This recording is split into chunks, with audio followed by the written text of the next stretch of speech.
Halo beloved people, pagi hari ini saya ingin share tentang salah satu budaya kasih, yaitu mempedulikan sesama yang lebih lemah.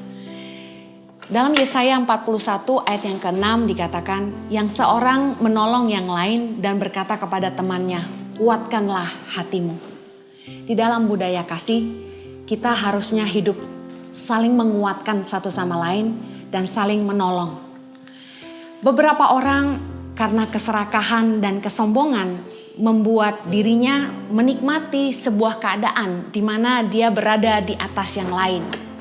Ada orang yang lebih sukses, lebih cantik, lebih cerdas, lebih kaya dibandingkan dengan saudara-saudaranya, dan mereka menikmati hal itu.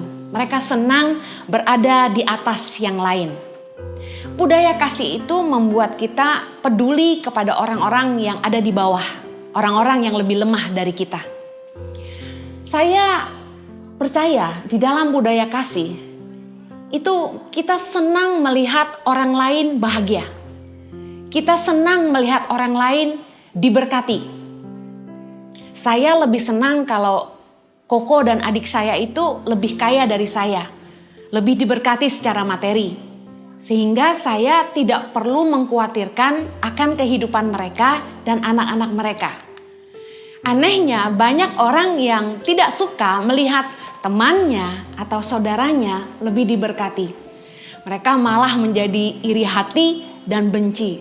Bahkan ada orang-orang yang paling kaya di keluarga besarnya, tapi justru yang paling tidak peduli kepada saudara-saudaranya. Saya kenal seseorang di keluarga besar yang dia itu paling kaya dari dulu sampai sekarang.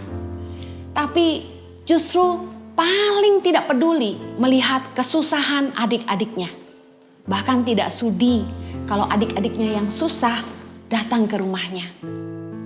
Banyak orang yang diberkati Tuhan dengan luar biasa, tetapi malah memandang hina keluarganya sendiri yang lebih susah dari dia.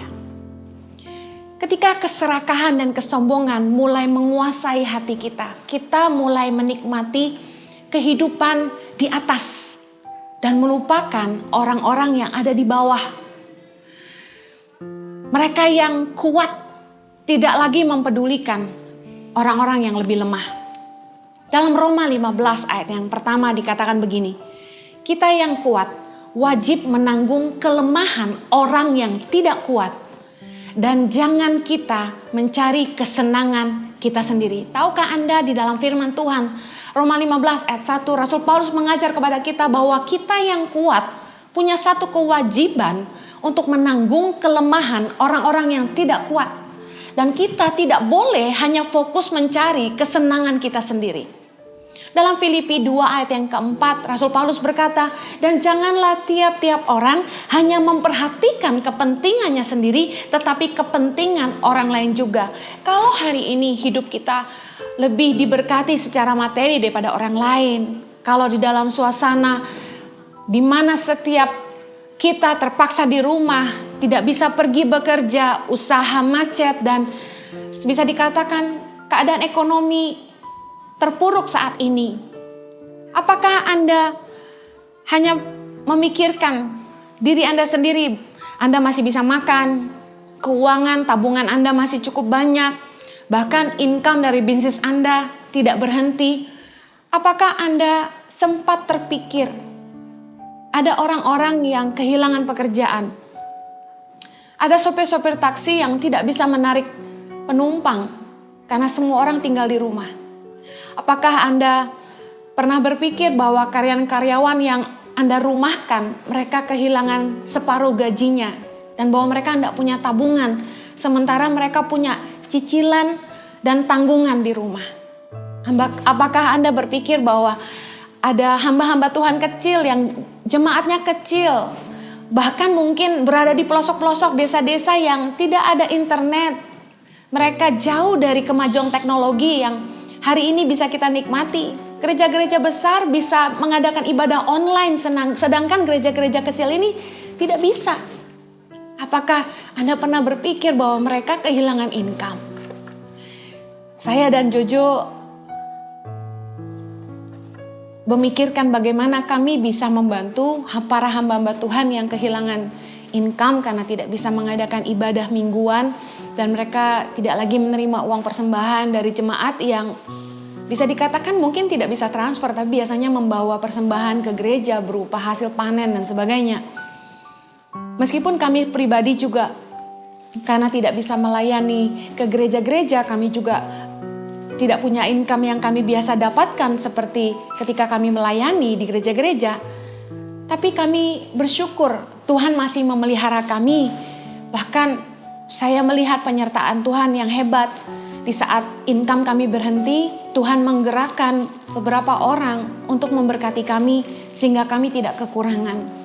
Bahkan yang luar biasanya yang membuat saya menangis terharu sama Tuhan di saat saya tidak tahu bagaimana saya harus membayar cicilan uang sekolah anak saya. Ada orang yang tiba-tiba menghubungi kami dan beliau bisa dikatakan tidak dekat sama sekali dengan kami. Kami hanya pernah bertemu satu kali, tapi dia tiba-tiba menghubungi kami dan membantu kami untuk membayar cicilan sekolah anak kami. Saya bersyukur kalau kami disertai Tuhan. Tapi kami juga memikirkan bagaimana dengan orang-orang lain di luar sana. Oleh karena itu saya dan Jojo mulai mengajak tim kami di Tangan Pengharapan untuk kami mengumpulkan sembako untuk menolong 300 para supir taksi yang membutuhkan bantuan untuk makan keluarga mereka. Dan kami juga menganggarkan bantuan 500.000 per orang untuk hamba-hamba Tuhan yang gerejanya tidak bisa jalan dan mereka hanya punya jemaat kecil dan sederhana. Kami menganggarkan 100 hamba Tuhan yang akan kami bantu. Saya tidak tahu dengan Anda, apakah hari ini Anda mengalami kesusahan. Saya percaya bahwa Tuhan pasti memelihara hidupmu. Percayalah bahwa Tuhan itu setia.